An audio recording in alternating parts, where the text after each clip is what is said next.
రాజ్యమేది లేదు గాని రాణిలాగా చూసుకుంటా, కోట కట్టలేను గాని కళ్ళల్లో నిన్నే దాచుకుంటా. రాత ఎట్లా రాసి ఉన్నా ఆ మార్చి నీతో రాసుకుంటా. స్వర్గమంటూ ఉన్నదంటే అది నీతోనే ప్రతిరోజు పంచుకుంటా.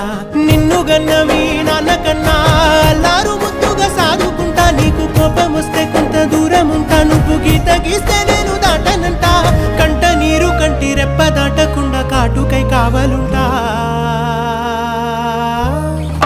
రాంబాయి నీ మీద నాకు మనసాయనే, ఏనాడు నిన్ను వీడిపోని నీడైతనే.